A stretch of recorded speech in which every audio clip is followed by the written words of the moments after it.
to my channel. Today I'm going to be showing you my favorite must-have makeup brushes that every woman should have in her collection. I'm also going to show you what each one looks like and why they're shaped the way they're shaped. So when you go into a makeup store, you'll be able to identify those brushes. And I'll also be showing you how to use each one. One of the first things I noticed when going to a client's house was their lack of brushes. They would have tons and tons of makeup because that's usually the easiest thing to purchase. You go into a makeup store and you see all the colors and you're like, oh, I want to buy it all. And then you get home and you're like, I have no idea what to do with any of it, or you don't have the proper tools. So they would lay out all of their makeup and then I would say, show me, the brushes that you're working with. And they would pull out 2 brushes. First, we're going to start with face brushes, and this one right here is the flat foundation brush. And I really like this because it's easy to get around the corners of your nose. The only thing I would say about this is that if you're not careful, if you're kind of new to makeup, when you're applying it, because it is so flat, it tends to leave streak marks on your face. So you really have to make sure you get in there and buff the foundation in. For that reason, I love duo fiber brushes. This little guy right here. It's usually the one that looks like the skunk. They're duo fiber. And I really like this because it has the flat top and you can really work the product into your face. This is definitely going to give you a airbrush application versus a flat foundation brush. But because this is round like this, well actually flat with the flat top, it's a little bit harder to get around the nose.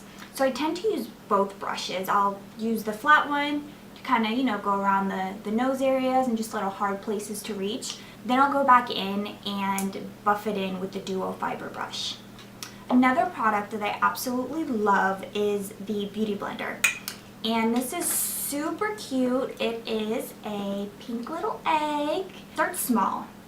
And then when you run it under water and you squeeze the excess water out, it really starts expanding into like double and triple its size. This is what it looks like when it's wet. So this is the baby one. Starts off really tiny and then you put it under water and it turns into the mama sponge.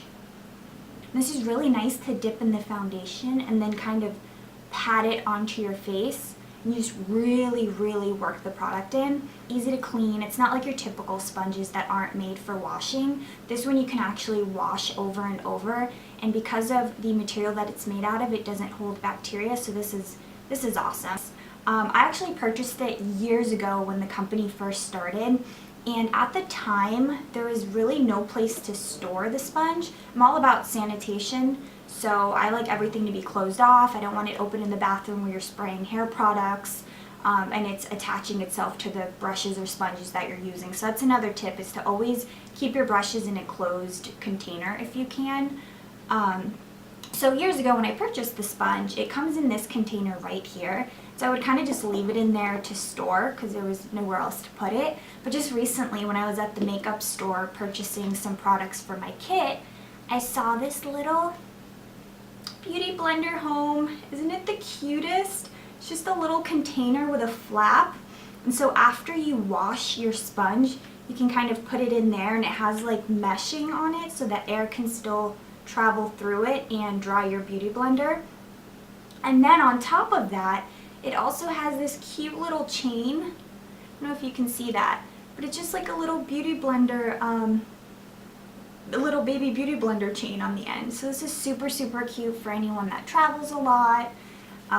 Yep, so that's that. I feel like I spent a lot of time on the Beauty Blender. I just think it's really cute. I mean, come on. Okay, so now we're going to move on to blush. When you put on your foundation, it kind of evens out your skin and makes you all one color. So that's when you go back in and you want to apply blush. I love angled blush brushes because the bristles that are at the bottom are very dense and the ones on the top are kind of a little bit softer and fuller. And so you're going to get a ton of application here further back, and then the bristles at the top that are a little bit softer and not as dense, they give a more feathery kind of feel. So you have a ton of blush here, which is where it should start. You should have a majority of the blush, the stronger color back here, and then it should get lighter as it comes down towards the apples of your cheek. And then I also like having a contouring brush. Really love this one. It's super, super small dome, and it really just gets in there so that you can dip it in the bronzer and kind of work your way in. Really get in there.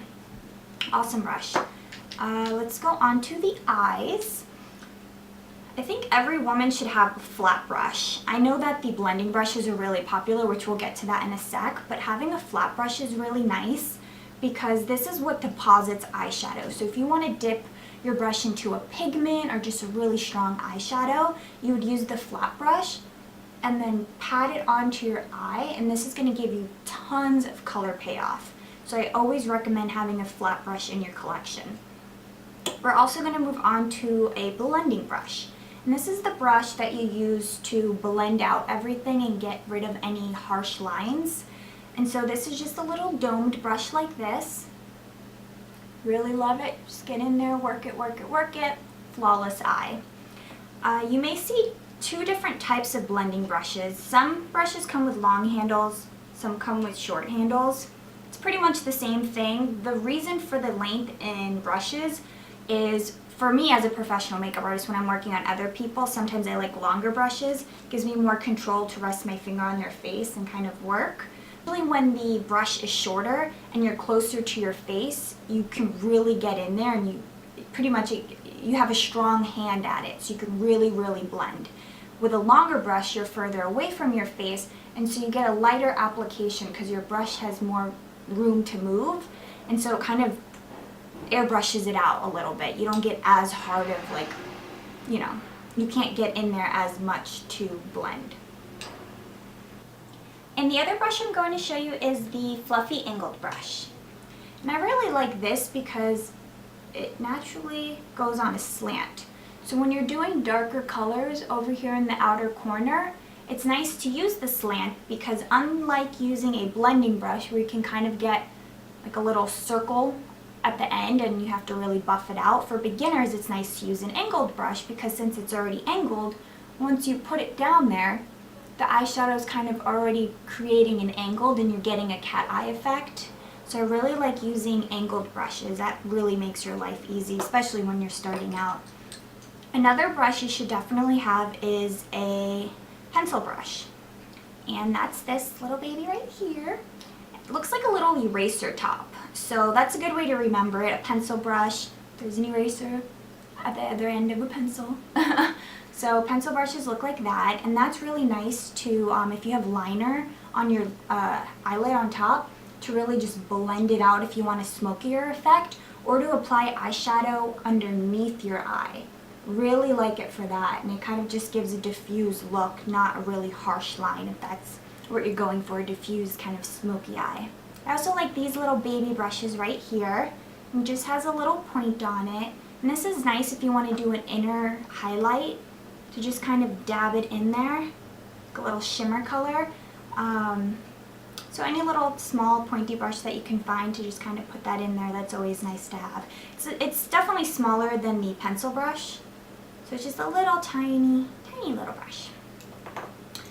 Then there's the angled brush, and there's a few different angle brushes. You can use an angled brush for applying liner.